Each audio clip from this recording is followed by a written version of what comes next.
जोहार दोस्तों, कौटिल्य पाठशाला में आप सभी का पुनः स्वागत है। आज मैं आप सबों के बीच 5th प्रैक्टिस सेट लेकर के उपस्थित हूं और प्रत्येक सेट की भांति आज के सेट में भी आपका 40 प्रश्न है दोस्तों। चलिए आज के सेशन को हम लोग शुरू करते हैं। आज के सेशन का फर्स्ट प्रश्न आपके बीच ये रहा। फर्स्ट प्रश्न है, गुप्तकालीन, कब की बात है? गुप्तकालीन अवशेष पहाड़ी पर स्थित कुआं कहाँ से प्राप्त हुआ है ना। बहुत इंपॉर्टेंट क्वेश्चन है दोस्तों। पहाड़ी पर स्थित कुआं कहाँ से प्राप्त हुआ है? फर्स्ट ऑप्शन है सतगावा, सेकेंड है आपका पिठोरिया, थर्ड है आपका महोदी पहाड़ और नेक्स्ट है इनमें से कोई नहीं। तो इसका जो आपका सही आंसर है वह आपका पिठोरिया है ना। तो पहाड़ी पर स्थित कुआं कहाँ से प्राप्त हुआ है दोस्तों? तो ध्यान रखेंगे आप पिठोरिया से। अगर सतगावा की बात किया जाए तो यहाँ से ध्यान देंगे दोस्तों, यहाँ से जो प्राप्त हुआ है वह आपका मंदिरों का अवशेष प्राप्त हुआ है ना। मंदिरों का अवशेष कहाँ से प्राप्त हुआ? तो वह आपका सतगावा से प्राप्त हुआ है। और यदि महोदी पहाड़ से अगर बात किया जाए तो यहाँ से जो प्राप्त हुआ है वह पत्थर को काट कर है ना, पत्थर को काट कर बनाए गए 4 मंदिर है ना, बनाए गए 4 मंदिर का अवशेष जो है वह कहाँ से प्राप्त हुआ? तो वह आपका महोदी पहाड़ से हुआ है दोस्तों। तो ध्यान देंगे, सतगावा से मंदिरों का अवशेष, पिठोरिया से आपका पहाड़ी पर स्थित कुआं का अवशेष और महोदी पहाड़ से पत्थर को काटकर बनाए गए 4 मंदिर का अवशेष प्राप्त हुआ है दोस्तों। और ये अगर सतगावा की बात किया जाए तो ये आपका सतगावा कहाँ है? तो ये सतगावा है वह आपका कोडरमा जिला में है दोस्तों। और ये पिठोरिया यह आपका रांची जिला में है। और ये जो महोदी पहाड़ है वह आपका हजारीबाग जिला में है दोस्तों। तो ध्यान रखेंगे, सतगावा, पिठोरिया और महोदी पहाड़ से क्या क्या प्राप्त हुआ है वह आपको याद हो गया होगा दोस्तों। चलिए इसके बाद हम लोग नेक्स्ट क्वेश्चन की ओर बढ़ते हैं। नेक्स्ट क्वेश्चन है कि निम्न में से कौन गलत है ना। क्या छांटना है? गलत को छांटना है दोस्तों। यहाँ जो फर्स्ट ऑप्शन है वह है रोमन साम्राज्य के सिक्के क्या सिंहभूम से प्राप्त हुए हैं? क्या इंडो सिथियन सिक्के चाईबासा से प्राप्त हुए हैं? कुषाण कालीन सिक्के हजारीबाग से प्राप्त हुए हैं? और मंदिरों के अवशेष क्या सतगावा से प्राप्त हुए हैं? ये इसमें से आपको गलत आंसर छांटना है दोस्तों। तो ध्यान देंगे, 3 प्रकार के सिक्के के बारे में आपने पढ़ा होगा और वह तीनों प्रकार के सिक्के आपके दिए हुए हैं। लेकिन क्या ये जो जगह दिया है क्या ये सही है या नहीं वो भी देखना है दोस्तों। तो क्या रोमन साम्राज्य के सिक्के सिंहभूम से प्राप्त हुए हैं? तो ये बिल्कुल सही जवाब है दोस्तों। उसके बाद इंडो सिथियन सिक्के चाईबासा से प्राप्त हुए हैं, ये भी सही आंसर है। कुषाण कालीन सिक्के क्या ये हजारीबाग से प्राप्त हुए? जी नहीं, हजारीबाग से नहीं दोस्तों। आपका जो कुषाण कालीन सिक्के हैं वह कहाँ से प्राप्त हुए हैं? तो वह आपका है रांची है ना, रांची से प्राप्त हुए हैं। और ये कुषाण कालीन सिक्के किसके समय में? तो ध्यान रखेंगे वह आपका था कुषाण वंश का शासक है ना। कुषाण वंश का शासक कौन? तो उसका नाम था आपका कनिष्क है ना। कौन था? कनिष्क। इसी के समय में ये सिक्के देखने को मिलता है दोस्तों। कौन सा सिक्के? तो कुषाण कालीन सिक्के है ना। तो कुषाण कालीन सिक्के जो है वह हजारीबाग से नहीं बल्कि कहाँ से? रांची से मिला है दोस्तों। तो इस प्रकार से ये तीनों ध्यान रखेंगे, तीनों इंपॉर्टेंट है कि रोमन, आपका अलग से क्वेश्चन पूछ लिया जाता है कि रोमन साम्राज्य के सिक्के कहाँ से प्राप्त हुए, तो आपका ऑप्शन यही 3 रहेगा और एक अन्य दे देगा। तो ध्यान देना है, रोमन साम्राज्य के सिक्के सिंहभूम, इंडो सिथियन चाईबासा, कुषाण कालीन सिक्के रांची और मंदिरों का अवशेष तो सतगावा है दोस्तों। तो इस प्रकार से जो आपका गलत आंसर होगा वह हो जाएगा आपका ऑप्शन नंबर सी। चलिए नेक्स्ट क्वेश्चन की ओर बढ़ते हैं। नेक्स्ट क्वेश्चन है सही जोड़े को मिलाएं है ना। सही जोड़े को मिलाना है दोस्तों। क्या आपका देखिए फर्स्ट जो दिया है सर्वाधिक एससी है ना। तो सर्वाधिक जो शेड्यूल कास्ट है, अनुसूचित जाति, वो आपका कौन जिला में है?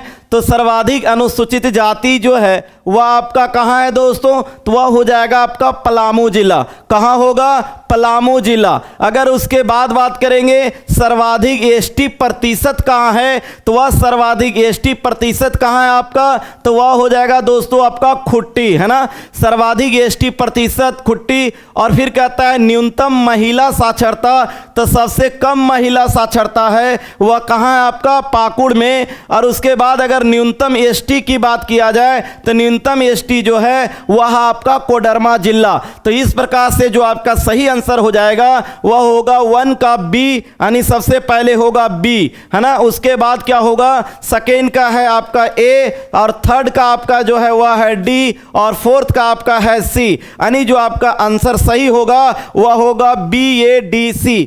तो BADC यानी आपका सी आंसर हो जाएगा दोस्तों। चलिए इसके बाद हम लोग नेक्स्ट क्वेश्चन की ओर बढ़ते हैं। तो नेक्स्ट क्वेश्चन है संथाल जनजाति के संबंध में कौन सही है, क्या बोला गया है, कौन सही है दोस्तों। तो यहाँ ध्यान दें किसके बारे में बात किया जा रहा है, तो यहाँ पे जो बात किया जा रहा है वह है आपका संथाल जनजाति, है ना। तो ध्यान दें क्या संथाल जनजाति के युवागिरी को घोटुल कहा जाता है। जैसा कि मैंने आपको बताया कि जनजातियों का युवागिरी, जनजातियों का वधु मूल्य VVI है दोस्तों, यहाँ से क्वेश्चन आता ही आता है। तो संथाल जनजाति का युवागिरी का नाम क्या घोटुल है, ये बिल्कुल सही है। इसके बाद क्या संथाल जनजाति के वधु मूल्य को पोन कहा जाता है, ये भी सही है। क्या संथाल जनजाति के ग्राम प्रधान को मांझी कहा जाता है, तो ये भी सही है दोस्तों। जैसा कि आप सबों को पता होगा कि युवागिरी किसको बोलते हैं, तो ध्यान देंगे ये आपका प्रशिक्षण केंद्र है दोस्तों। किसके लिए, कुंवारी युवक और युवतियों के लिए, जनजातियों को जहां पर जनजाति कुंवारी युवक युवतियों को जहां पर आपका प्रशिक्षण दिया जाता है वह जनजातियों के रीति रिवाज परंपराओं को, वहां उसको हम लोग क्या बोलते हैं, युवागिरी बोलते हैं। वधु मूल्य किसको बोलते हैं, तो वर पक्ष के द्वारा कन्या को जो आपका मूल्य दिया जाता है उसको हम लोग क्या बोलते हैं, वधु मूल्य बोलते हैं। तो ध्यान रखेंगे संथाल जनजाति के युवा गुरु को आपका युवागिरी के घोटुल, वधु मूल्य को पोन और ग्राम प्रधान को मांझी कहते हैं दोस्तों। इस प्रकार से आपका जो सही आंसर है वह सही आंसर हो जाएगा इनमें से सभी। चलिए हम लोग नेक्स्ट क्वेश्चन की ओर बढ़ते हैं।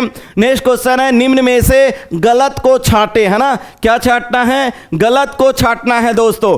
देखिए क्या दिया है, एक साइड आपका जनजातियां दिया है और एक साइड आपका युवागिरी का नाम दिया है ना। चलिए ये भी आपका बहुत ही इंपॉर्टेंट क्वेश्चन है। कहता है क्या मुंडा जनजाति का युवागिरी का नाम गितियोड़ा है, क्या आपका खड़िया जनजाति के युवागिरी का नाम गितियो है, क्या उरांव जनजाति के युवागिरी का नाम घोटुल है, क्या हो जनजाति के युवागिरी का नाम आपका जो है वह गोतियारा है दोस्तों। तो ध्यान देंगे आपका देखिए मुंडा का गितियोड़ा ये तो सही है ना। खड़िया जनजाति का युवागिरी आपका गितियो ये भी सही है। उरांव का घोटुल नहीं, ये जो घोटुल है दोस्तों युवागिरी वह किस जनजाति का है, तो ये जो है वह आपका संथाल जनजाति का है। कौन सी जनजाति का, संथाल जनजाति का। और अगर उरांव जनजाति की बात करेंगे तो उरांव जनजाति का जो होगा वह क्या होता है दोस्तों, तो वह है आपका धुमकुड़िया, है ना। तो ये आपका है दोस्तों किसका, ये आपका उरांव जनजाति का। तो उरांव जनजाति का युवागिरी धुमकुड़िया, घोटुल आपका किसका हो जाएगा, संथाल का। तो इस प्रकार से जो आपका यहाँ गलत छांटना था तो गलत आपका क्या हो जाएगा, तो ऑप्शन नंबर आपका सी हो जाएगा। और हो का गोतियारा ये भी सही है दोस्तों। ध्यान देंगे तो यहाँ कम से कम आप संथाल का, है ना, संथाल, उरांव, है ना, मुंडा, हो और खड़िया, है ना, इतना का जरूर याद रखें। देखिए आप तो जनजाति के बारे में पढ़ रहे हैं, 33 जनजाति के बारे में पढ़ रहे हैं, लेकिन सभी जनजाति का युवागिरी और वधु मूल्य याद करने की जरूरत नहीं है दोस्तों।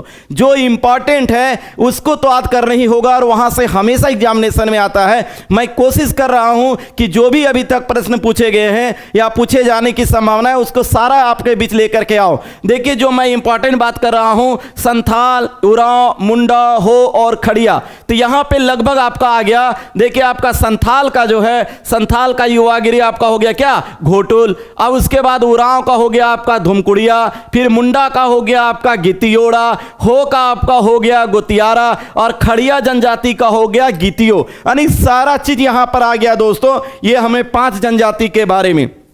चलिए नेक्स्ट क्वेश्चन की ओर बढ़ते हैं। नेक्स्ट क्वेश्चन है सौरिया पहाड़िया और माल पहाड़िया, है ना। सौरिया पहाड़िया और माल पहाड़िया नामक जनजाति का विस्तार किस परमंडल में है। यहाँ पे परमंडल पूछा गया है दोस्तों कि कौन सा परमंडल जो है वह सौरिया पहाड़िया और माल पहाड़िया का विस्तार है। तो ध्यान देंगे, जो सौरिया पहाड़िया और माल पहाड़िया है वह आपका कौन सा है, संथाल परगना में है दोस्तों। कहाँ है, संथाल परगना में। और जैसा कि मैं एक जनजाति के बारे में और चर्चा किया था, वह जनजाति है आपका कोरबा, है ना। कौन सा है, कोरबा। और वो कहाँ है, तो वो ध्यान रखेंगे पलामू परमंडल में है।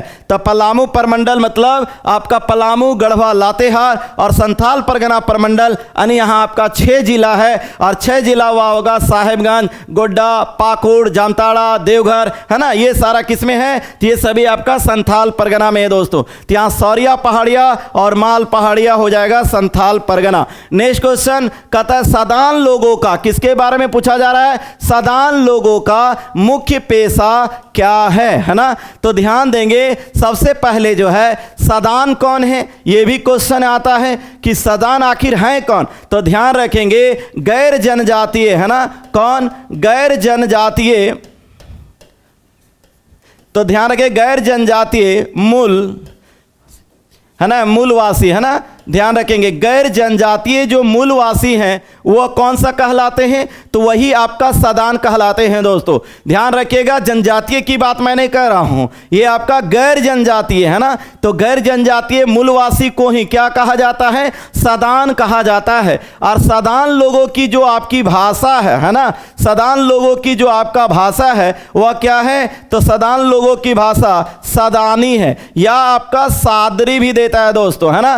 तो ध्यान रखेंगे, तो आपका क्या होगा, सदान लोगों की भाषा जो है वह आपका सदानी है या आपका सादरी है, दोनों में से कोई भी एक दे सकता है। तो ध्यान रखेंगे, डायरेक्ट पूछ सकता है गैर जनजातीय मूलवासी कौन होते हैं या क्या कहला, ध्यान रखें, तो वह हो जाएगा आंसर आपका सदान, है ना। और यहाँ इनकी भाषा सदानी और आपका क्या है, सादरी। लेकिन यहाँ जो पूछा गया है कि सदान लोगों का मुख्य पेशा क्या है, क्या वो कृषि है, व्यापार है, मछली पालन है, इनमें से कोई नहीं है। तो ध्यान रखेंगे, बात किया है मुख्य पेशा का, तो मुख्य पेशा जो सदानों की थी वह थी आपका क्या, तो वह था आपका दोस्तों कृषि। क्या था आपका, कृषि था। ध्यान रखेंगे, यहाँ पे एक चीज और दिक्कू के बारे में थोड़ा सा जाने, क्योंकि यहाँ से भी जो क्वेश्चन है वह आपका आता है दोस्तों। ये आखिर दिक्कू कौन है, तो ध्यान रखेंगे जो आदिवासियों का मानना था, है ना। एक आपका आदिवासियों का, कि आदिवासियों का मानना था कि बाहर से आकर, है ना, बाहर से आकर जो झारखंड में, है ना, झारखंड में बस गए, है ना, बाहर से आकर जो झारखंड में बस गए, उन लोग को क्या कहते थे, तो उन लोग को दिक्कू कहा जाता था। ये कौन कहते थे, वो आदिवासी लोग कहते थे दोस्तों। लेकिन अंग्रेजों ने किनको दिक्कू कहा, तो ये अंग्रेजों ने आपका सदानों का, है ना, किसको कहा, सदानों को ही, यानी जो यहाँ दिया है क्वेश्चन में, यानी सदानों को ही दिक्कू कौन कहे, तो वह कहे अंग्रेज, है ना। तो ध्यान देंगे यहाँ पे, ये अंग्रेजों ने आदिवासियों को दिग्भ्रमित करने के लिए क्या कह दिया, सदानों को ही दिक्कू कह दिया, क्योंकि अंग्रेज तो बाहर से आए थे और बाहर से आकर के झारखंड में बसने वाले लोगों को आदिवासियों ने क्या माना, दिक्कू। दिक्कू का मतलब बाहरी, है ना। तो अब इन लोग क्या, अंग्रेजों ने चाल खेला कि सदानों को ही इन लोगों ने दिक्कू कह दिया, ताकि जो है कि सदानों को इन लोगों ने बाहर साबित करना चाह रहा था कि नहीं, इन लोग बाहर से आए हैं, और अंग्रेज ये सदानों और आदिवासियों के बीच ये फूट डालना चाहते थे, जिसके कारण जो है अंग्रेजों ने सदानों को ही दिक्कू कहा। तो ध्यान रखिएगा, आदिवासियों का क्या, बाहर से आकर बसने वाले, अंग्रेजों किसको कहा, सदानों को कहा दोस्तों। चलिए इसके बाद हम लोग नेक्स्ट क्वेश्चन की ओर बढ़ते हैं। नेक्स्ट क्वेश्चन है, निम्न में से कौन धनबाद जिला में स्थित नहीं है ना। क्या बोला, धनबाद जिला में स्थित नहीं है। फर्स्ट ऑप्शन है पंचकोट का किला, दूसरा आपका है झरियागढ़ महल, तीसरा है कतरासगढ़ का किला और चौथा आपका तेलियागढ़ किला, है ना। तो ध्यान देंगे दोस्तों, ये जो तेलियागढ़ का किला है ये आपका धनबाद में ना हो करके ये कहाँ है, तो यह आपका जो है वह साहेबगंज में है दोस्तों। कहाँ पर है, साहेबगंज में है। तो उस प्रकार से तो आपका आंसर जो है वह हो जाएगा ऑप्शन नंबर डी, क्योंकि यहाँ बोला स्थित नहीं है धनबाद में, तो ये आपका तेलियागढ़ कहाँ है, तो वह आपका है साहेबगंज में। अब कतरासगढ़, तो आप सभी जानते हैं कि कतरासगढ़ तो धनबाद में ही है। आपका झरियागढ़, तो झरिया से आप पकड़ लीजिए, झरिया तो आप जानते हैं कि कोयला के लिए प्रसिद्ध स्थान है, तो है ना, जो धनबाद में है। उसके बाद है पंचकोट, यहाँ कंफ्यूजन हो सकता है कि एक आपका कहीं पड़े होंगे उधर पंचघाघ, है ना, प्रेमा घाघ, पंचकोट, यहाँ कंफ्यूजन होता है। तो चलिए यहाँ पर मैं आपको याद करा देता हूँ दोस्तों, पंचकोट का किला कहाँ है, धनबाद में। कहाँ से पकड़ेंगे, देखिए पंचकोट में आपका कोट है ना, तो ध्यान रखेंगे कोट वही पहनते हैं जिनके पास पैसा होता है, धन होता है दोस्तों, है ना।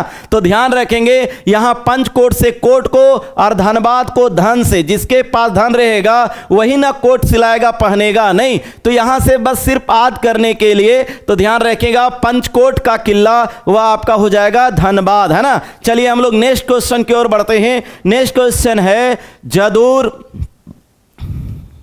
अड़ंदी, जापी आदि लोकगीत, है ना, ये सब क्या है, लोकगीत है। कहता किस जनजाति से संबंधित है ना, किस जनजाति से संबंधित है। तो ध्यान रखेंगे क्या क्या है, तो ध्यान रखें, एक तो दे दिया जदूर, एक दे दिया अड़ंदी, एक दे दिया जापी, एक आपका ये सारा लोकगीत किस जनजाति से संबंधित है। तो इसका जो सही आंसर होगा दोस्तों वह होगा मुंडा जनजाति से, है ना। कौन सी जनजाति, तो ये हो जाएगा आपका मुंडा जनजाति से। अगर यहाँ पर बात करेंगे कि जैसे कि संथाल जनजाति की अगर बात किया जाए तो संथाल जनजाति से आपका कौन सा हो जाएगा, तो यहाँ पे हो जाएगा दोस्तों सोहराय, है ना। कौन हो जाएगा, सोहराय हो जाएगा। फिर यहाँ पे क्या होगा, एक आपका जो है लोकगीत वह है दौड़, वो भी संथाल जनजाति से है। एक है आपका वीर सेरेन, ये भी जो है ये कौन सी जनजाति से है, तो ये ध्यान रखेंगे दोस्तों, ये तीनों जो है वह आपका संथाल जनजाति से है। जिस प्रकार जदूर, अड़ंदी, जापी लोकगीत आपका मुंडा जनजाति से है, उसी प्रकार आपका सोहराय, है ना, सोहराय पर्व के बारे में आपने पढ़ा होगा, वहाँ पर्व था, यहाँ लोकगीत है। तो सोहराय लोकगीत जो है वह आपका किससे है, तो ध्यान रखेंगे दोस्तों ये किससे, आपका संथाल जनजाति से। दौड़ भी आपका संथाल जनजाति से, और वीर सेरेन भी जो है ये ध्यान रखिएगा ये आपका जंगल गीत है। कौन गीत है, जंगल लोकगीत है, ध्यान रखेंगे दोस्तों। ये भी क्वेश्चन में आया है कि वीर सेरेन किससे संबंध है, तो जंगल लोकगीत से संबंधित है ना। तो तीन सोहराय, है ना, दौड़, वीर सेरेन किससे होगा, संथाल से। अगर आप उरांव की बात करेंगे तो उरांव से भी कई आपका जनजाति यहाँ पे है, तो कई लोकगीत है। कौन कौन है, जैसे यहाँ पर जो इंपॉर्टेंट है वह है दोस्तों आपका सरहुल, है ना, सरहुल। अब सरहुल पर्व के बारे में भी आपने पढ़ा है, लेकिन वहाँ पर्व है, यहाँ आपका लोकगीत है। सरहुल लोकगीत किस जनजाति से है, वह आपका उरांव से है। एक और इंपॉर्टेंट आपका है वह आपका क्या है, कर्मा, है ना। कर्मा भी कहाँ से है, तो ये दोनों पर्व के बारे में आप पढ़े हैं, सरहुल और कर्मा। लेकिन अगर लोकगीत के बारे में बात किया जाएगा तो वह किससे हो जाएगा, वह हो जाएगा दोस्तों आपका उरांव जनजाति से। किससे हो जाएगा, उरांव जनजाति से। तो इतना आप याद रखेंगे, है ना यार। ये अगर हो की बात किया जाए तो हो से भी कई लोकगीत है, जैसे एक है आपका बा है, एक है आपका हैरो है ना, एक है आपका नोमनामा है ना, नोमनामा। ये तीन जो लोकगीत है वह किस जनजाति से है, वह हो जनजाति से। अगर इसको थोड़ा सा सजा करके लिख दे दोस्तों तो इस तरीके से आप सेट कर सकते हैं, इसको ध्यान देंगे। अगर इसे हम बाद में लिखते हैं ना, जैसे अगर लिख दे, एक हम बोल रहे हैं बा, है ना, और यहाँ लिख दें हम हैरो, है ना। एक आपका क्या लिख रहे हैं, हैरो, और यहाँ पर जो कर देते हैं हो, है ना। तो देखिए एक तरह से इसको ट्रिक बना करके आप याद कर सकते हैं। क्या मैंने लिखा, चूंकि ये देखिए याद करना थोड़ा कन्फ्यूजन होता है, ध्यान देंगे इसको, यहाँ से हमेशा क्वेश्चन आता है दोस्तों, और हमेशा यहाँ से कन्फ्यूजन पैदा हो जाता है। देखिए क्या है, हो जनजाति के बारे में हम बात कर रहे हैं, और हो जनजाति के बारे में क्या है, बा नोमनामा हेरो हो, नहीं किसी को बोलते हैं अरे बाऊ हेरो, हेरो मतलब क्या होता है, हेरना मतलब होता है खोटा में देखना, क्या होता है, देखना। तो इसी को जोड़ दीजिए, अच्छा बा नोमनामा हेरो हो, है ना। तो बा नोमनामा हेरो हो, तो हो का मतलब यहाँ क्या है, ये आपका हो जनजाति है, और बाकी ये तीनों आपका क्या है, ये आपका जो है लोकगीत है। तो किससे है, तो वह आपका हो जनजाति से दोस्तों। तो बा नोमनामा हेरो हो, है ना। तो ये ध्यान रखिएगा, ये तीन लोकगीत आपका हो जनजाति से। चलिए हम लोग नेक्स्ट क्वेश्चन की ओर बढ़ते हैं। नेक्स्ट है छौ लोक नृत्य, है ना। छौ लोक नृत्य सबसे छौ लोक नृत्य का सबसे प्राचीन शैली निम्न में से कौन है। तो ध्यान रखेंगे यहाँ पे का भी हो सकता है कि छौ लोक नृत्य का सबसे प्राचीन शैली निम्न में से कौन है। जैसे फर्स्ट ऑप्शन है आपका सरायकेला, सेकेंड है आपका मयूरभंज, और थर्ड है आपका पुरुलिया, है ना। तो जैसा कि मैंने इससे पहले वाले वीडियो में एक वीडियो में बताया था दोस्तों कि छौ लोक नृत्य में कितनी शैलियां हैं, तो ध्यान रखेंगे यहाँ पे 3 शैली हैं दोस्तों।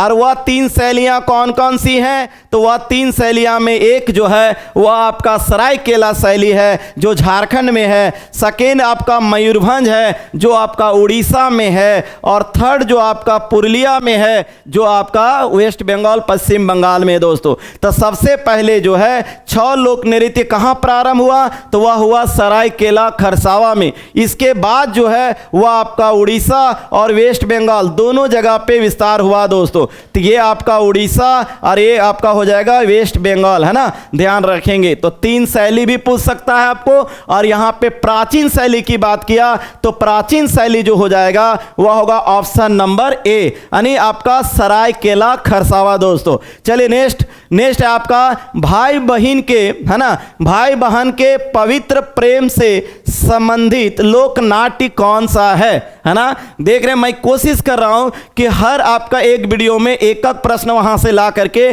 टोटल लोक नाट्य, लोकगीत, लोक नृत्य सारा कंप्लीट किया जाए, इसी को देखते हुए एक उठा रहा हूं दोस्तों, और वहां से आपको याद कराने की कोशिश कर रहा हूं। इससे पहले मैंने भाकुली बंका के बारे में लिया था, आज मैंने एक आपको सामा चकेवा के बारे में भी चर्चा मैं कर चुका हूं, डोमकच, जट जाट सारा के बारे में चर्चा कर लिया है। लेकिन क्वेश्चन आज जो है किसी इसके बारे में लेकर के आए थे, आज दूसरे के बारे में लेकर के आए हैं। चलिए आप बताएं इसका आंसर कमेंट करके कि भाई बहन के पवित्र प्रेम से संबंधित कौन लोक नाट्य है ना। क्या वो जट जाटिन है, क्या आपका जट जाटिन है, क्या वो भाकुली बंका है, क्या वो सामा चकेवा है दोस्तों। तो इसका आप बताएं आंसर कि क्या होगा। तो जैसा कि आप सबों को मैंने बताया था कि जट जाटिन, है ना, तो जट जाटिन से संबंधित जो आपका है वो आपका जट जाटिन ही होता है। लेकिन भाकुली बंका है, ये हम बताए थे आपको कि आपका ये पत्नी और पति से संबंधित है, कौन, भाकुली बंका। और सामा चकेवा जो है ये आपका किससे है, तो ये आपका भाई और बहन से है दोस्तों। तो ध्यान देंगे ये तो जट जाटिन से ही संबंधित है, ये पति पत्नी से कौन है, भाकुली बंका है, और भाई बहन से कौन है, तो वह है सामा चकेवा, है ना। तो सामा चेकवा या सामा चकेवा ये देखने को मिलता है दोस्तों। और डोमकच तो आपको हम बता चुके हैं कि डोमकच जो है यह एक विवाह लोकगीत में आप पढ़ चुके थे, लेकिन लोक नाट्य भी है, और यहाँ पर यह महिलाओं द्वारा प्रदर्शित किया जाता है, और कहा जाता है कि इसमें ये जो लोक नाट्य है वह पुरुषों को देखने की मनाही होती है। चलिए हम लोग चलते हैं नेक्स्ट क्वेश्चन की ओर। तो इसका जो सही आंसर क्या हो जाएगा, सामा चकेवा, है ना, क्या हो जाएगा, सामा चकेवा। नेक्स्ट क्वेश्चन है निम्न में से कौन सही है ना।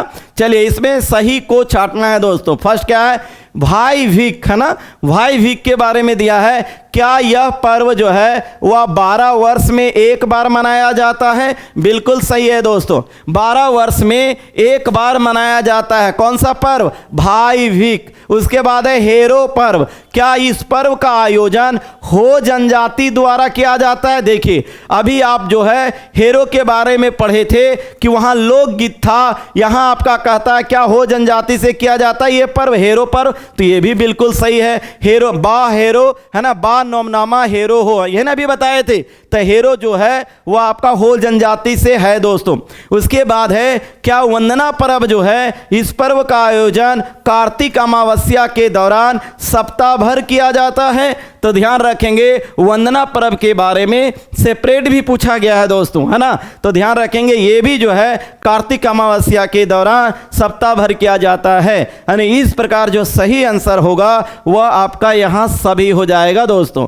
चलिए हम लोग नेक्स्ट क्वेश्चन की ओर बढ़ते हैं। नेक्स्ट क्वेश्चन है जादो पटिया चित्रकला, है ना। कौन चित्रकला, जादो पटिया चित्रकला मुख्यतः किस जनजाति से संबंधित है ना। जादो पटिया चित्रकला किस जनजाति से है। तो जादो पटिया के भी बारे में मैंने चर्चा किया था कि जादो पटिया दो शब्द से मिलकर बना है, जादो और पटिया। देखिए बार बार बताने का मतलब है दोस्तों कि आपको बिल्कुल याद हो जाए, है ना। जादो का मतलब मैंने बताया था कि जादो का मतलब होता है चित्रकार, क्या होता है, चित्रकार। और पटिया का मतलब होता है कपड़ा या, है ना, कागज। तो कपड़ा या कागज के छोटे छोटे टुकड़े, है ना, क्या, तो छोटे छोटे टुकड़े को जोड़कर जो बनाया जाता है ना, टुकड़े को जोड़कर, है ना। तो ध्यान देंगे जादो का मतलब आपका चित्रकार है और पटिया का मतलब है कपड़ा या कागज के छोटे छोटे टुकड़ों को जोड़कर जो चित्र बनाया जाता है उसी को हम लोग क्या बोलते हैं, जादो पटिया। तो ये जो है वह किस जनजाति से संबंधित है। तो ये जो आपका फर्स्ट दिया संथाल, सेकेंड दिया उरांव, थर्ड दिया मुंडा, फोर्थ दिया हो। तो ये जो आपका जादो पटिया है दोस्तों ये किससे है, ये आपका संथाल जनजाति से। किससे है, संथाल जनजाति से। चलिए नेक्स्ट क्वेश्चन कहता किन जनजाति की भाषा जो है वह माल्टो है ना। किस जनजाति की भाषा क्या है, माल्टो है। तो ध्यान देंगे एक क्वेश्चन मैंने लिया था कि आपका भाषा परिवार से, तो वहां पे कुड़ुक और माल्टो किस भाषा परिवार से है, तो वहां से आंसर था द्रविड़ भाषा परिवार। और यहां जो पूछा गया है कि किस जनजाति की भाषा माल्टो है, तो ध्यान रखेंगे दोस्तों इसका जो सही आंसर होगा वह बताइए, क्या असुर होगा, क्या उरांव होगा, क्या खड़िया होगा, क्या सौरिया पहाड़िया और माल पहाड़िया होगा। तो ध्यान रखेंगे माल्टो अगर बोला गया है तो इसका सही आंसर हो जाएगा सौरिया पहाड़िया और माल पहाड़िया। चलिए हम लोग नेक्स्ट क्वेश्चन की ओर बढ़ते हैं। आज मैंने एक बुक से लिया है, कहता है घने अंधकार की ओर, है ना। क्या है, घने अंधकार की ओर झारखंड के किस कवि की रचना है।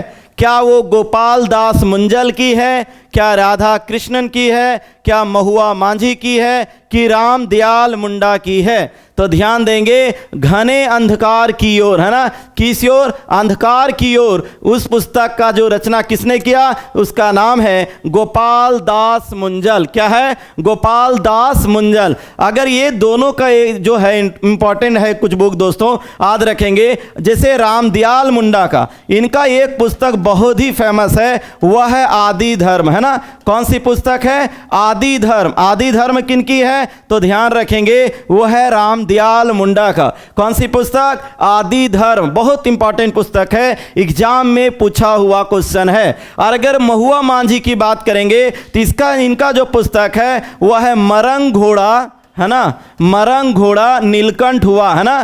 तो मरंग घोड़ा नीलकंठ हुआ ये जो पुस्तक है वह किनकी है, तो ये ध्यान रखेंगे ये जो है वह है आपका महुआ मांझी का। ये बहुत इंपॉर्टेंट, ये भी एग्जाम में पुस्तक आया हुआ है कि मरंग घोड़ा नीलकंठ हुआ किनकी है, महुआ मांझी का। और अगर इनकी सेकेंड पुस्तक एक और है, मैं बोरी शिल्ला, है ना, मैं बोरी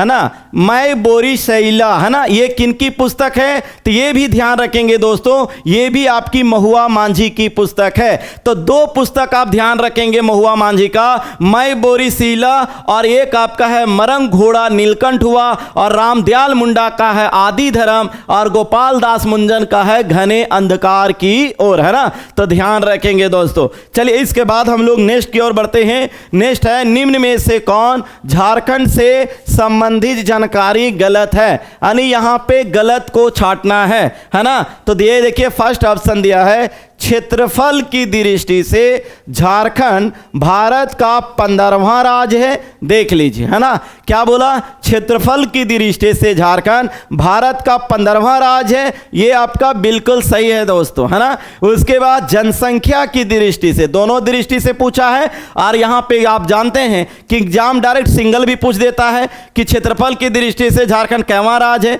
जनसंख्या की दृष्टि से कैवां राज्य है। इसी प्रश्न में देखिए आपको अब इस सभी का आंसर जानने को मिलेगा। तो क्षेत्रफल की दृष्टि से झारखंड कैवां है? 15वां है। जनसंख्या की दृष्टि से झारखंड देश में कैवां स्थान है? तो ध्यान रखेंगे दोस्तों, क्षेत्रफल में 15 और जनसंख्या में कितना है? 14 है। ये आपका सही है, दोनों सही है, ध्यान रखेंगे, है ना। उसके बाद दिया है क्या मकर रेखा, है ना, झारखंड राज्य के बिल्कुल मध्य से गुजरती है? ना, क्योंकि यहां पे ध्यान रखेंगे मकर रेखा नहीं है, यहां कौन सी रेखा हो जाएगा? वह होगा आपका कर्क रेखा, है ना। कौन सी रेखा? कर्क रेखा दोस्तों। तो ये रेखा कर्क रेखा जो है वह झारखंड राज्य के बिल्कुल मध्य से गुजरती है। तो इस प्रकार जो आपका सही आंसर होगा वह होगा ऑप्शन नंबर सी। और आगे क्या दिया है? झारखंड के कुल भूभाग के क्या 29.76, है ना, 29.76 भाग पर वन पाए जाते हैं। ये भी सही है, ध्यान रखेंगे। यहां से एक डाटा ये आपका जो है वह कि वन कितने भाग पर? तो 29.7% होगा ना। तो ये 29.76% भाग पर क्या पाया जाता है? वन पाया जाता है। यानी इस प्रकार से ए बी डी सही है और सी आपका गलत है दोस्तों। चलिए नेक्स्ट कहता है कि धात्विक खनिज, कौन सी खनिज? धात्विक खनिज का भंडार, है ना, धात्विक खनिज का भंडार निम्न में से कौन क्रम के चट्टानों में पाया जाता है?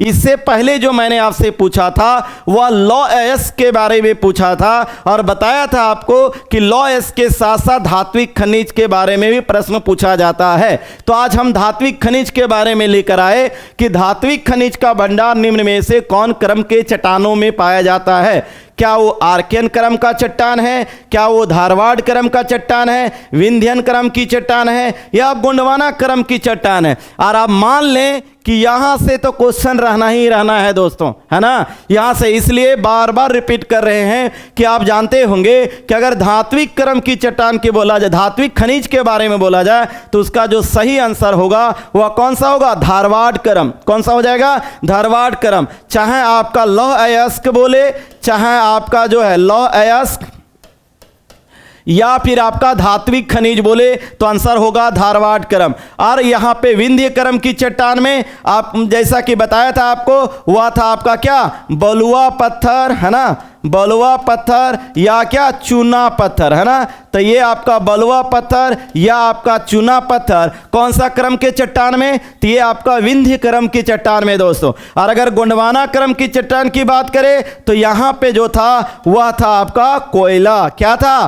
कोयला था, है ना। और आर्कियन क्रम जानते हैं कि झारखंड में सबसे ज्यादा जो है वह आर्कियन क्रम के चट्टान ही देखने को मिलता है दोस्तों। और वह झारखंड के कुल भौगोलिक का बोले तो 90% भाग पर आर्कियन क्रम के ही चट्टान पाए जाते हैं। चलिए इस प्रकार से आपका सही आंसर हो जाएगा धारवाड़ क्रम। नेक्स्ट आपके बीच एक क्वेश्चन है कि झारखंड के पाट क्षेत्र के बारे में कौन सही है? कौन सा क्षेत्र बोल रहा है? तो ध्यान रखेंगे पाट क्षेत्र के बारे में बोल रहा है दोस्तों।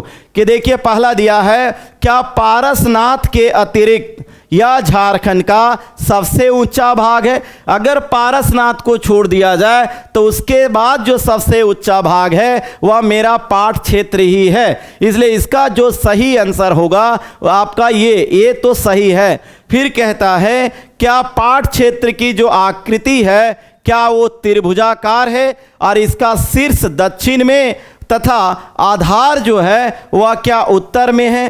तो ध्यान देंगे दोस्तों, जब झारखंड में पाट क्षेत्र की बात आएगा तो ये आपका त्रिभुज है, लेकिन जो आपका पाट क्षेत्र की अगर बात किया जाए तो ध्यान रखें, अगर ये त्रिभुज मैंने बनाया तो इसका शीर्ष तो ये हो जाएगा, है ना, ये आपका शीर्ष हो जाएगा, और आपका आधार की बात किया है तो ये आपका आधार हो जाएगा। और अगर डायरेक्शन की बात करें तो इधर मेरा ईस्ट है, ये आपका वेस्ट है, ये नॉर्थ है, और ये क्या है, साउथ है। तो ये त्रिभुज की अगर बात करें तो नॉर्थ की ओर शीर्ष दिखाई दे रहा है, लेकिन जो मेरा पाट क्षेत्र है उसकी आकृति त्रिभुजाकार तो है, लेकिन इस रूप में नहीं है, वह जो है वह इस रूप में है दोस्तों, है ना। तो इस रूप में है तो ध्यान देंगे तो आधार किधर हो गया, तो वही कहता है कि शीर्ष जो है वह शीर्ष दक्षिण में है, तो बिल्कुल ये जो शीर्ष था वो आपका दक्षिण की ओर हो गया। और कहता है आधार उत्तर में है, तो ये जो आधार है वह आपका उत्तर की ओर हो गया। तो ये जो आपका सही है दोस्तों, है ना, यानी पाट क्षेत्र जो है का आधार हो जाएगा वह आपका उत्तर में, और शीर्ष जो होगा वह आपका दक्षिण में। चलिए आप समझ गए होंगे। इसके बाद कहता है कि क्या पाट क्षेत्र का ऊपरी भाग दोन कहलाता है, निचला भाग टाण कहलाता है ना, ये आपका गलत दिया है दोस्तों, है ना। ध्यान रखेंगे, ऊपरी भाग को ये उल्टा दे दिया है, ऊपरी भाग को टाण कहते हैं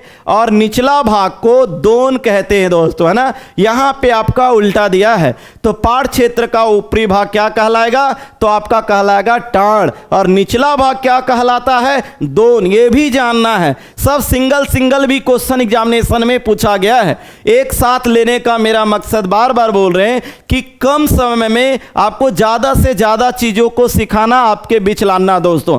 चलिए, तो ये आपका गलत है ना, तो ये आपका फर्स्ट सही था, सेकंड सही था, लेकिन आपका थर्ड गलत था।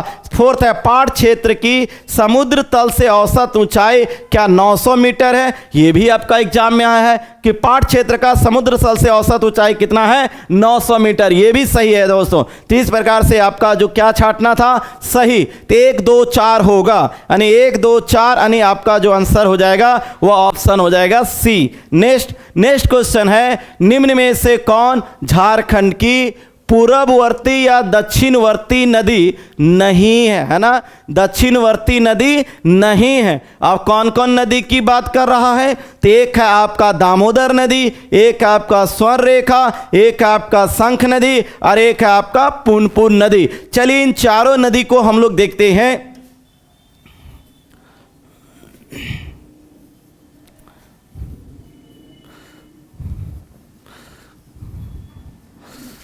ये मान लीजिए आपका झारखंड है, तो ध्यान देंगे दामोदर नदी की बात कर रहा है, तो दामोदर नदी जो है वह आप जानते हैं कि लातेहार के टोरी से निकलती है ना, तो ये आपकी दामोदर नदी है। आप बात करते हैं अगला जो नदी है वह आपका स्वर्ण रेखा है, तो स्वर्ण रेखा आपका रांची के नगड़ी से निकलती है ना, तो ये आपका स्वर्ण रेखा नदी है। उसके बाद जो आपका है और आपकी कौन सी नदी बात किया, शंख नदी, तो शंख नदी आपका कहाँ से निकलती है, तो गुमला से। कहाँ है आपका, गुमला, और आप जानते हैं कि यहाँ पे आपका सिमडेगा है और यहाँ पे आपका क्या है, गुमला, तो ये आपका गुमला से हो गया। उसके बाद क्या है, पुनपुन नदी है, तो पुनपुन नदी तो आपका पलामू से निकलती है, तो ये आपका यहाँ गढ़वा है, यहाँ पलामू है, तो यहाँ से आपका पुनपुन हो गया, यहाँ से आपका शंख नदी हो गया। तो आप बताइए क्या बोला था, पूर्ववर्ती या दक्षिणवर्ती, तो बताइए ये तो पूर्ववर्ती है, ये आपकी दक्षिणवर्ती है, दक्षिण पूर्व में, लेकिन ये भी आपका जो है दक्षिण में, लेकिन क्या ये जो पुनपुन नदी है क्या वो दक्षिण है, क्या वो दक्षिण पूर्व है, तो नहीं दोस्तों, वो क्या हो जाएगा, उत्तरवर्ती। और एग्जैक्ट बोलेंगे तो झारखंड का उत्तर पश्चिम में आ जाएगा।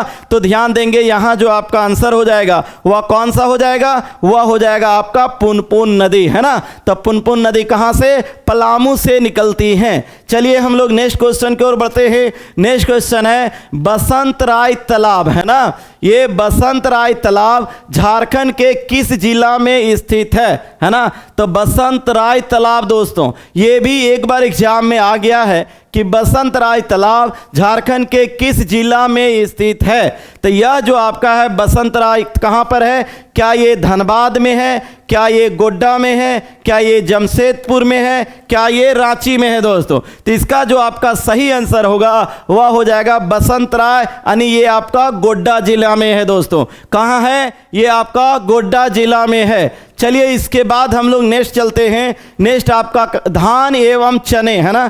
क्या बोला है कि धान एवं चने की खेती के लिए प्रसिद्ध मिट्टी निम्न में से कौन है? तो यहाँ पे धान और चना की बात किया तो क्या वो लाल मिट्टी है, वो जलोढ़ मिट्टी है, वो काली मिट्टी है, वो रेतीली मिट्टी है? तो ध्यान देंगे, अगर धान और चने की बात किया जाए तो धान और चना किस में है? तो धान ऑब्लिक चना जो है वो आपका होगा दोस्तों कौन सी मिट्टी? तो हो जाएगी काली मिट्टी, है ना। तो काली मिट्टी में धान और चना, और इसके अलावे मैंने एक और बताया था कपास की भी खेती के लिए उपयुक्त मिट्टी जो है वह कौन सी मिट्टी है? काली मिट्टी। लेकिन अगर धान और चना बोले, लेकिन अगर कहीं धान और गेहूं बोल दिया, है ना, तो ध्यान देंगे अगर धान के साथ गेहूं लगा दिया, ये ध्यान देंगे दोस्तों, अगर धान के साथ गेहूं लगाया तब तो हो जाएगा वो जलोढ़ मिट्टी, और अगर धान के साथ चना लगाया तो हो जाएगा आपकी काली मिट्टी, है ना।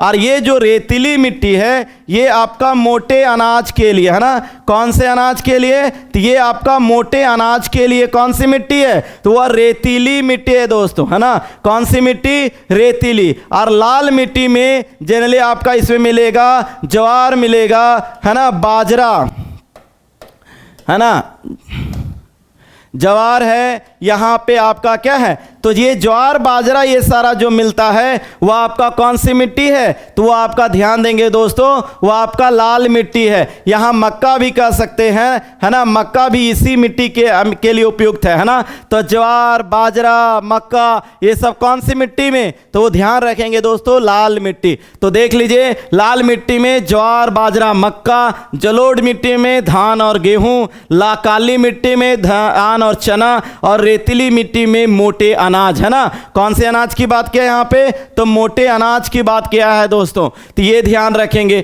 आपको मैंने काली मिट्टी के बारे में कई पॉइंट बताया था कि काली मिट्टी को रेगुर मिट्टी के नाम से जाना जाता है, और यही काल कहा जाता है कि जल धारण करने की क्षमता, है ना। क्या बोल रहे हैं कि जल धारण करने की क्षमता सबसे अधिक, धारण करने की क्षमता सबसे अधिक किसमें होती है?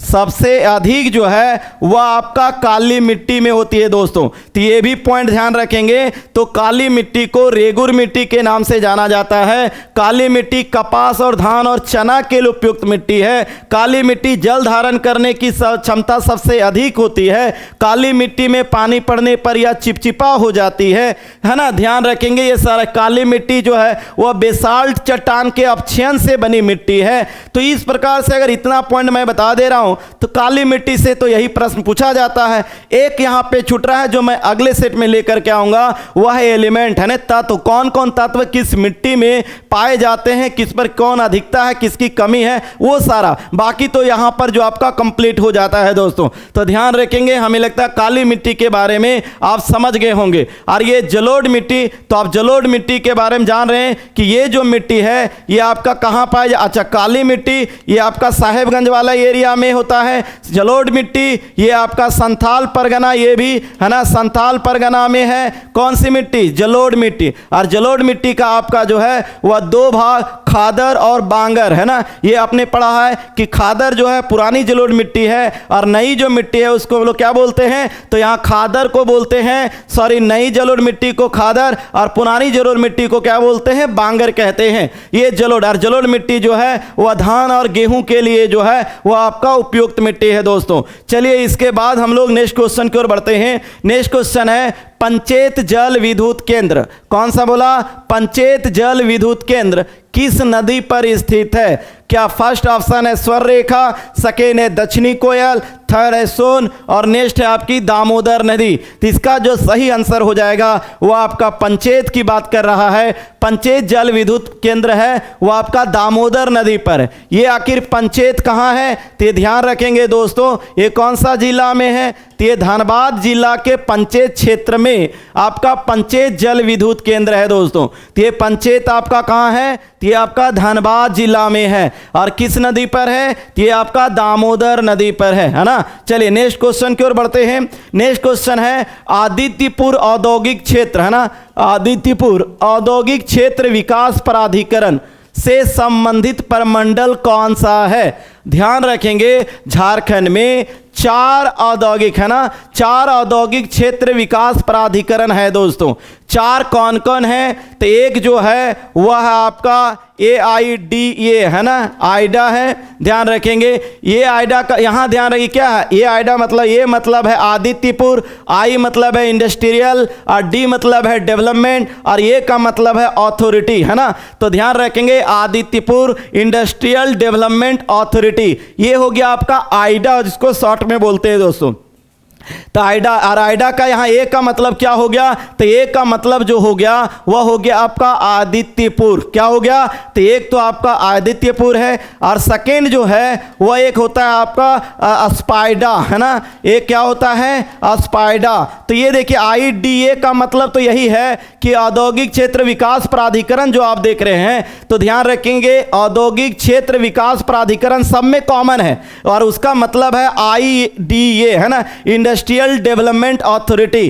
तो जे सिर्फ अलग हो रहा है, यहाँ ए का मतलब हो गया आदित्यपुर, यहाँ SP का मतलब हो गया आपका संथाल परगना। तो संथाल परगना औद्योगिक क्षेत्र विकास प्राधिकरण दोस्तों, है ना। इसके बाद एक होता है आपका, है ना, बाइडा। एक क्या होता है? BIDA। ये B का मतलब आपका क्या है? तो ध्यान रखेंगे यहाँ जो B का मतलब है दोस्तों वह है आपका बोकारो और ये जो SP का मतलब था वह कौन था आपका? तो ये था आपका संथाल परगना। क्या था? संथाल परगना, है ना। ध्यान रखेंगे। तो देखिए आपका आइडा, बाइडा, स्पाइडा, है ना, ये सारा जो है वह क्या है? वह आपका जो है औद्योगिक क्षेत्र विकास प्राधिकरण है ना। अब यहाँ पे नेक्स्ट फोर्थ एक और है दोस्तों, है ना। एक हो गया आइडा, एक स्पाइडा, एक बाइडा। एक आप कमेंट करके बताइए कि एक और जो आपका है वह आपका कौन है। क्योंकि आप देख रहे यहां पर जो ऑप्शन दिया है, तो बताइए आदित्यपुर औद्योगिक क्षेत्र विकास। तो आपका आदित्यपुर कहां है? वह है आपका पूर्वी सिंहभूम में। और पूर्वी सिंहभूम बोले तो कहाँ है? तो वह है आपका जमशेदपुर में। तो जमशेदपुर आपका कौन सा प्रमंडल हो जाएगा? या पूर्वी सिंहभूम कौन सा प्रमंडल हो जाएगा? क्या उत्तरी छोटा नागपुर, कोल्हान, संथाल परगना या आपका ये दक्षिणी छोटा नागपुर? तो क्या हो जाएगा दोस्तों? तो इसका जो सही आंसर हो जाएगा वह होगा ऑप्शन नंबर B। क्या हो जाएगा? ऑप्शन नंबर B, यानी कोल्हान प्रमंडल में आदित्यपुर औद्योगिक क्षेत्र। आप देखिए इससे नामे से पकड़ा रहा है यहाँ पे संथाल परगना, किसमें हो जाएगा? ये आपका स्पाइडा हो जाएगा। तो आइडा कहाँ हो गया? ये आपका कोल्हान हो गया। आप बताइए एक है बोकारो, तो बोकारो ये किस में जाएगा? तो बोकारो आप बताइए किस में आएगा? तो बोकारो तो चला जाएगा आपका छोटा नागपुर में। तो एक जो बच रहा है वह आपका कौन बच रहा है? दक्षिणी छोटा नागपुर। और दक्षिणी छोटा नागपुर जो है वह आपका रांची। तो एक होगा रायडा, है ना, RIDA। ये तो ये हो जाएगा रांची औद्योगिक विकास प्राधिकरण। तो इसका जो संबंध वो किससे हो जाएगा? दक्षिणी छोटा नागपुर से। तो इस प्रकार जो है वह झारखंड में 4 औद्योगिक क्षेत्र विकास प्राधिकरण है दोस्तों। याद रखिएगा आइडा, स्पाइडा, बाइडा, राइडा, है ना, ये आपका जो है 4 है। और चारों कौन सा प्रमंडल से है ये भी आप जरूर ध्यान रखेंगे। चलिए हम लोग नेक्स्ट क्वेश्चन की ओर बढ़ते हैं। नेक्स्ट क्वेश्चन है भारत छोड़ो आंदोलन के दौरान हजारीबाग की क्रांतिकारी कौन, सरस्वती देवी, है ना। अब ये भी ध्यान देना है आपको कि सरस्वती देवी किस आंदोलन से जुड़ी थी, वह भारत छोड़ो आंदोलन से जुड़ी थी। ये सरस्वती देवी कहाँ की थी, तो ये आपका हजारीबाग की थी, है ना। ये आपका कहाँ की थी, हजारीबाग की थी। और ये कहता है कि सरस्वती देवी को गिरफ्तार कर किस जेल में रखा गया था। फर्स्ट ऑप्शन है वह आपका भागलपुर, सेकेंड है हजारीबाग, थर्ड है डोरंडा जेल रांची, और एक है आपका दुमका। तो इसका जो सही आंसर हो जाएगा वह होगा आपका भागलपुर, है ना। ध्यान रखेंगे किन्हें, सरस्वती देवी को। किस आंदोलन से जुड़ी थी, भारत छोड़ो आंदोलन, और ये हजारीबाग की रहने वाली थी। चलिए, झारखंड का प्राचीनतम एवं सर्वाधिक लोकप्रिय वाद्य कौन सा है ना। तो अब वाद्य यंत्र के बारे में पढ़ा था, यहां पे क्या पूछ दिया, झारखंड का प्राचीनतम एवं सर्वाधिक लोकप्रिय वाद्य कौन सा है। तो देखिए यहां क्या होगा, क्या आपका फर्स्ट में दिया है बांसुरी, सेकेंड दिया है तबला, थर्ड दिया है ढोल, और नेक्स्ट दिया है आपका मांदर। तो क्या हो जाएगा, तो यहां जो आपका है वह हो जाएगा दोस्तों मांदर। ध्यान रखेंगे, झारखंड का प्राचीनतम एवं सर्वाधिक लोकप्रिय वाद्य कौन है, तो वह आपका कौन है, मांदर, है ना। कौन सा है, मांदर। चलिए नेक्स्ट क्वेश्चन है, किस नागवंशी राजा ने, है ना, किस नागवंशी राजा ने नवरत्नगढ़ महल एवं जगन्नाथ मंदिर, है ना, नवरत्नगढ़ महल और जगन्नाथ मंदिर का निर्माण करवाया था।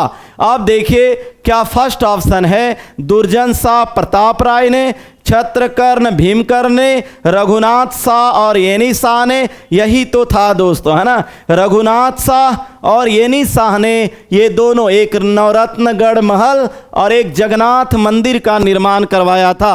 तो ध्यान रखेंगे, जगन्नाथ मंदिर और नवरत्नगढ़ महल रघुनाथ शाह और येनी शाह ने किया था। नेक्स्ट, झारखंड राज्य किस खनिज का एकमात्र उत्पादक राज्य है।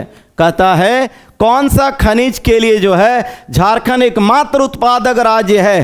क्या वो कोयला और अभ्रक, क्या यूरेनियम और बॉक्साइट, क्या कोयला और बॉक्साइट, तो यूरेनियम और पायराइट। तो ध्यान रखेंगे दोस्तों, यूरेनियम और जो पायराइट है ये झारखंड जो है उत्पादक एकमात्र राज्य है। तो ध्यान रखेंगे, एकमात्र राज्य झारखंड है, इसलिए इंपॉर्टेंट तो बन ही जाता है। तो ध्यान रखेंगे यूरेनियम और कौन, पायराइट, ये झारखंड में ही आपका इसका जो है वह उत्पादक है। तो ध्यान रखिए उत्पादक राज्य है। चलिए नेक्स्ट है, निम्नलिखित में से किस व्यक्ति को नागपुरी भाषा का प्रथम ज्ञात कवि के नाम से जाना जाता है। कौन सी भाषा का, नागपुरी भाषा का प्रथम ज्ञात कवि के नाम से किसे जाना जाता है। फर्स्ट ऑप्शन है महादेव महथा, सेकेंड है रघुनाथ निरिपति, नेक्स्ट है आपका डोमन साहू समीर, और एक नेक्स्ट है आपका A.K. झा। तो क्या हो जाएगा इसका, तो इसका जो सही आंसर है वह है आपका रघुनाथ निरिपति, है ना। कौन सी भाषा का, तो ध्यान रखेंगे नागपुरी भाषा का, खोरठा का नहीं, है ना।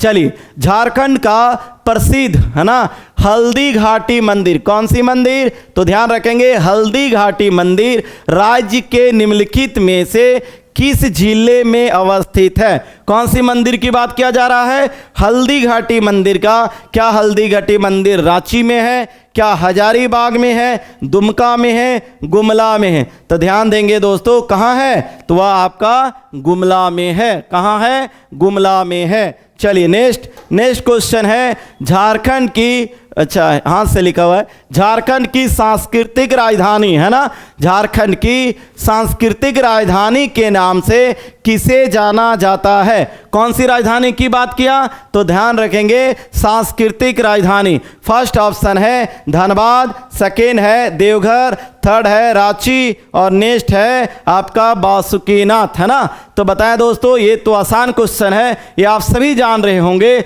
चलिए बताएं इसका आंसर क्या होगा। तो झारखंड की सांस्कृतिक राजधानी क्या हो जाएगा, तो ये हो जाएगा आपका देवघर, जिन्हें बाबा नगरी के नाम से जानते हैं, है ना। तो बाबा नगरी आपका क्या होगा, तो ये हो जाएगा देवघर आंसर दोस्तों, है ना। और ये बासुकीनाथ तो पंडा पुजारियों, है ना, सुने आप, पंडा पुजारी कहाँ पर, वासुकीनाथ में ना।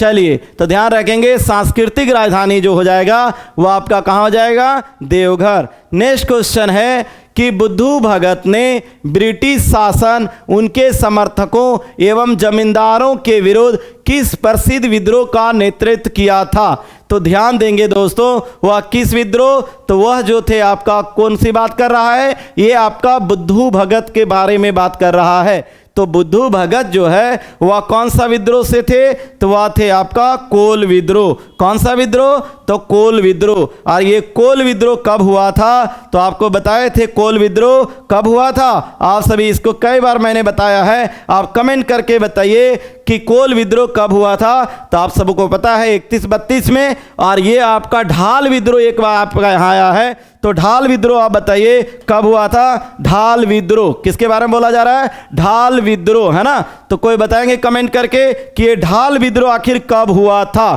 तो ढाल विद्रोह बता दे 1767 से 77 के बीच में हुआ था। और इसके नेतृत्वकर्ता कौन थे, तो वह थे आपका जगन्नाथ ढाल। कौन थे, जगन्नाथ ढाल, है ना। तो ये जगन्नाथ ढाल आपका ढाल विद्रोह के नेतृत्वकर्ता। और ढाल विद्रोह हुआ था 1767 से 1777 के बीच में। और ये मुंडा विद्रोह संथाल आपको पता है कि ये आपका संथाल 1855-56 में। और ये आपका 1895 आपका, है ना, 1895 से लेकर के 1900 के बीच में। और ये बताएं विद्रोह कि कब हुआ था, कोल विद्रोह आप खुद बताइए, है ना। तो इसका हो जाएगा 1831-32 में दोस्तों, है ना। तो ध्यान रखेंगे इसके नेतृत्वकर्ता से सिद्धू कान्हू, चांद भैरव, फूलो झानो। इसका थे बिरसा मुंडा, है ना। इसका थे बुद्धू भगत। और ढाल विद्रोह का थे जगन्नाथ ढाल, है ना। चलिए, आपको नेतृत्वकर्ता और डेट दोनों क्लियर हो गया होगा। चलिए हम लोग नेक्स्ट क्वेश्चन की ओर बढ़ते हैं। नेक्स्ट क्वेश्चन है, निम्न में से किस विद्रोह का मुख्य नारा था, है ना। करो या मरो, अंग्रेजों हमारी माटी छोड़ो। बहुत इंपॉर्टेंट नारा है दोस्तों। करो या मरो, अंग्रेजों हमारी माटी छोड़ो। ये किस विद्रोह से संबंधित है, किस विद्रोह का ये नारा था, तो वह जो था दोस्तों वह था आपका संथाल विद्रोह। कौन सा विद्रोह, संथाल विद्रोह का नारा था, करो या मरो, अंग्रेजों हमारे माटी छोड़ो। और इसका एक और था, अपना देश अपना राज, है ना। एक और नारा था इसका, अपना देश अपना राज, दूर भगाओ विदेशी राज, है ना। ध्यान रखेंगे, अपना देश अपना राज, दूर भगाओ विदेशी राज। ये भी जो नारा था वह आपका किस विद्रोह से, तो ध्यान रखेंगे दोस्तों संथाल विद्रोह से ही संबंधित था। तो दो नारा ध्यान रखेंगे, करो या मरो, अंग्रेजों हमारी माटी छोड़ो। और एक था अपना देश अपना राज, दूर भगाओ विदेशी राज, है ना। चलिए नेक्स्ट क्वेश्चन, नेक्स्ट है गणपत राय को किनको बोला जा रहा है, तो यहां बोला जा रहा है गणपत राय को किस तिथि को रांची में जिला स्कूल के मुख्य द्वार के पास, है ना।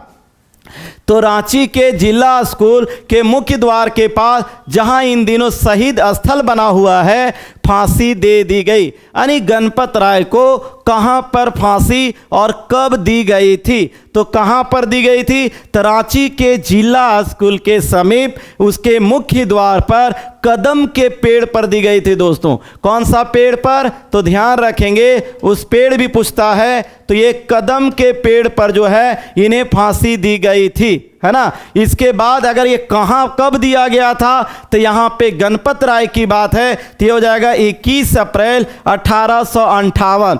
कब हो जाएगा, 21 अप्रैल 1858 को गणपत राय को फांसी दी गई थी। और अगर आप बताएं कमेंट करके कि 16 अप्रैल, है ना, 1858 को इसी जगह पर किन्हें फांसी दी गई थी, है ना, 16 अप्रैल 1858 को। चलिए नेक्स्ट हम लोग बढ़ते हैं नेक्स्ट क्वेश्चन की ओर। नेक्स्ट क्वेश्चन है पांडे गणपत राय, है ना। पांडे गणपत राय 1857 के विद्रोह में किसके साथ मिलकर भाग लिया था, है ना। किनके बारे में पूछ रहा है, पांडे गणपत राय। तो ध्यान रखेंगे पांडे गणपत राय और विश्वनाथ सहदेव, है ना, क्योंकि विश्वनाथ सहदेव ने एक सेना का गठन किया था, उसका नाम था आपका मुक्तवाहिनी सेना। क्या नाम था, मुक्तवाहिनी सेना का गठन किसने किया था, तो वह आपका क्या था, ठाकुर विश्वनाथ सहदेव ने। और इसके जो थे पांडे गणपत राय, ये आपका सेनापति थे। कौन थे, तो ये आपका सेनापति थे। दोनों ने मिलकर के भाग लिया था। और इसके साथ फिर बाद में शेख भिखारी भी शामिल हो जाते हैं, लेकिन यहाँ शुरू में बोला है कि पांडे गणपत राय 1857 के विद्रोह में किसके साथ मिलकर भाग लिया था, तो वो आंसर हो जाएगा ठाकुर विश्वनाथ सहदेव, है ना। चलिए नेक्स्ट हम लोग बढ़ते हैं। नेक्स्ट क्वेश्चन है झारखंड के पलामू में, है ना, पलामू में 1857 के विद्रोह का नेतृत्व के संदर्भ में कौन सा सही है। ध्यान रखेंगे कहाँ की बात कर रहा है, ये आपका पलामू जिला की बात कर रहा है दोस्तों। तो ध्यान दें, क्या पलामू में 1857 के विद्रोह का नेतृत्व नीलांबर और पीतांबर नामक दो भाइयों ने किया था, तो ये बिल्कुल सही है ना, ये तो किया था आपका। फिर कहता है क्या आपका 21 अक्टूबर 1857, है ना, 21 अक्टूबर 1857 को नीलांबर पीतांबर ने चैनपुर, शाहपुर और लेस्लीगंज पर आक्रमण कर अंग्रेजों के विरुद्ध जंग का ऐलान किया था, तो ये भी डेट सही है दोस्तों। ये डेट ध्यान रखेंगे कब किया था, तो 21 अक्टूबर 1857 को किसने, तो नीलांबर पीतांबर ने। कहाँ पर, तो चैनपुर। अब कोई एक भी जगह आ सकता है, वह है आपका चैनपुर, शाहपुर और लेस्लीगंज पर आक्रमण कर अंग्रेजों के विरुद्ध जंग का ऐलान, ये भी आपका सही है। इसके बाद जो आपका दिया है, क्या डाल्टन ने नीलांबर पीतांबर को गिरफ्तार कर 28 मार्च 1859 को लेस्लीगंज में आम के पेड़ पर लटका कर फांसी दे दी। आप देखिए यहां से कई क्वेश्चन बन रहा है, तो ध्यान देंगे नीलांबर पीतांबर को किसने फांसी दिया, तो क्या ध्यान रखेंगे किसने दिलाया था, डाल्टन ने। कहां दिलाया, तो लेस्लीगंज में। कहता कौन से पेड़ पर, आम के पेड़ पर। किसे, नीलांबर पीतांबर को। कब, 28 मार्च 1859 को, है ना। तो सारा चीज देखिए यहाँ कई फैक्ट्स आया, एक बार फिर से देखिए। 1857 के विद्रोह का नेतृत्व पलामू में किसने किया, तो नीलांबर पीतांबर नामक दो भाइयों ने किया, है ना। कहता 21 अक्टूबर 1857 को नीलांबर पीतांबर ने चैनपुर, शाहपुर और लेस्लीगंज पर आक्रमण कर अंग्रेजों के विरुद्ध जंग का ऐलान किया था। कहाँ ऐलान किया था, चैनपुर, शाहपुर तथा आपका लेस्लीगंज। कहता है डाल्टन ने नीलांबर पीतांबर को गिरफ्तार कर 28 मार्च 1859 को लेस्लीगंज में कौन सी पेड़, आपका आम के पेड़ पर लटका कर फांसी दे दी। तो इस प्रकार से जो सही आंसर हो जाएगा वह आपका 1, 2, 3, है ना, सभी हो जाएगा दोस्तों। चलिए नेक्स्ट कहता है ग्राम पंचायत के, कहां पर बात किया, ग्राम पंचायत के एक सदस्य का निर्वाचन कितनी जनसंख्या के आधार पर किया जाता है। यहां पे आपसे जनसंख्या पूछ रहा है कि कितनी जनसंख्या के आधार पर ग्राम पंचायत के एक सदस्य का निर्वाचन किया जाता है। क्या वो 1000 पर, 100 पर, 5000 या 500। तो ध्यान रखेंगे अगर ग्राम पंचायत की बात की जाए तो वह हो जाएगा आंसर दोस्तों 500, है ना। चलिए नेक्स्ट कहता है झारखंड में पंचायती राज व्यवस्था को मजबूत करने के लिए निम्नलिखित में से कौन सा अधिनियम बनाया गया है ना। तो कौन सा अधिनियम बनाया गया पंचायती राज व्यवस्था को मजबूत करने के लिए, झारखंड जिला पंचायत अधिनियम 2003, झारखंड स्थानीय स्वयं सरकार अधिनियम 2000, झारखंड पंचायती राज अधिनियम 2001 या झारखंड जिला परिषद सुधार कानून 2000। तो ध्यान रखेंगे दोस्तों वह जो अधिनियम है वह है आपका ऑप्शन नंबर सी, यानी झारखंड पंचायती राज अधिनियम 2001। ये ध्यान देना है, यानी 2001 में बनाया गया था। चलिए हम लोग नेक्स्ट क्वेश्चन की ओर बढ़ते हैं। नेक्स्ट क्वेश्चन है निम्नलिखित में से कौन सा क्षेत्र जहां सैन्य बल अस्थायी रूप से तैनात होते हैं, ना, सैन्य बल बोलता है कि जहां अस्थायी रूप से तैनात होते हैं उसको सीमांकित किया जाता है। किस रूप में, क्या वो छावनी क्षेत्र के रूप में, क्या वो नगर क्षेत्र समिति के रूप में, क्या वो अधिसूचित क्षेत्र समिति या टाउनशिप के रूप में। तो इसका जो सही आंसर हो जाएगा वह आपका छावनी क्षेत्र के रूप में, जहां पर सैन्य बलें अस्थायी रूप से तैनात होते हैं उसको क्या बोलते हैं, छावनी क्षेत्र। और ये झारखंड का एकमात्र कहाँ छावनी क्षेत्र, तो ये ध्यान रखेंगे रामगढ़ जिला दोस्तों। कहाँ पर, रामगढ़ जिला, है ना। चलिए नेक्स्ट कहता है कि निम्न को सुमेलित करें, है ना। यहाँ पर जो आपका दिया है वह आपका क्या दिया है, तो ये स्टेडियम का नाम दिया है दोस्तों। क्या दिया है, स्टेडियम का नाम दिया है। वो आप देखिए मिला इसको कीनन स्टेडियम, जो आपकी सभी जानते हैं ना क्या है, तो कीनन स्टेडियम आपका कहाँ है, ये आपका जमशेदपुर में है। कहाँ है, तो आपका जमशेदपुर में है। मेकॉन स्टेडियम ये आपका कहाँ है, ये आपका रांची में है। एम के मंगलम स्टेडियम, ये तो सिंगल भी क्वेश्चन आया है एग्जाम में दोस्तों, है ना। सिंगल भी, कीनन भी पूछा है, मेकॉन यह सब पूछा है ना। तो ध्यान रखिएगा, तो मेकॉन तो आपका रांची में है, कीनन जमशेदपुर में है, एम के मंगलम जो है वह बोकारो में है, और एल्बर्ट एक्का जो है वह कहाँ है, तो गुमला में। आंसर हो जाएगा क का आपका नहीं, एक का दो, दो के बाद एक, एक के बाद जो है चार, 2 1 4 है ना, 2 1 4 3, यानी जो आपका ऑप्शन हो जाएगा ऑप्शन नंबर डी दोस्तों। चलिए नेक्स्ट क्वेश्चन की ओर बढ़ते हैं। झारखंड में प्रथम परमवीर चक्र, है ना, प्रथम परमवीर चक्र की उपाधि से किसे गौरवान्वित किया गया था। ध्यान देंगे दोस्तों, प्रथम परमवीर चक्र के बारे में। प्रथम से ये मिसलेनियस का क्वेश्चन है, प्रथम से भी कई बार क्वेश्चन पूछ लिया जाता है। तो यहाँ पूछा झारखंड में प्रथम परमवीर चक्र की उपाधि से किसे सम्मानित किया गया था, तो वह फर्स्ट ऑप्शन है एल्बर्ट एक्का, सेकेंड है बिरसा मुंडा, थर्ड है तिलका मांझी, और नेक्स्ट है आपका जतरा उरांव। तो ध्यान देंगे इसका जो आंसर होगा वह कौन हो जाएगा, एल्बर्ट एक्का, है ना। तो एल्बर्ट एक्का जो है वही उन्हीं को आपका प्रथम परमवीर चक्र की उपाधि से सम्मानित किया गया था दोस्तों, है ना। और ये जो आप जान रहे हैं, आप बताइए कमेंट करके कि जतरा भगत जो है वह किस विद्रोह से संबंधित हैं, किस विद्रोह का नेतृत्व करता आपका जतरा भगत थे। तो आपको पता होगा कौन सा विद्रोह है, तो वह विद्रोह है ताना भगत आंदोलन ना।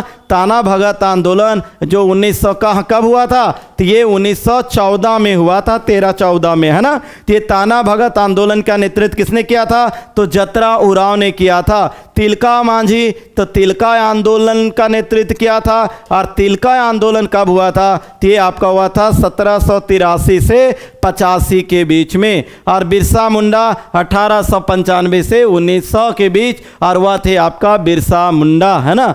तो चलिए इस प्रकार से आज आपका कंप्लीट होता है टोटल आपका 40 प्रश्न, है ना। आज के सेशन को हम लोग यहीं समाप्त करेंगे, है ना। समाप्त करने से पहले दोस्तों, आप सब जो है जो भी मेरे वीडियो को देख रहे हैं, आप लोग बहुत सारे लोग वीडियो देखते हैं लेकिन लाइक नहीं करते हैं, लाइक जरूर करेंगे दोस्तों, है ना। तो और अभी तक जो सब्सक्राइब नहीं किए हैं वो सब्सक्राइब भी कर लेंगे, और शेयर तो जरूर करेंगे दोस्तों, है ना। अगर अच्छा लग रहा है वीडियो तो शेयर करने में कमी नहीं करेंगे दोस्तों। चलिए आज के सेशन को यहीं समाप्त करते हैं, फिर हम लोग नेक्स्ट सेशन लेकर के आपके बीच आएंगे। तब तक के लिए आप सभी को जय हिंद।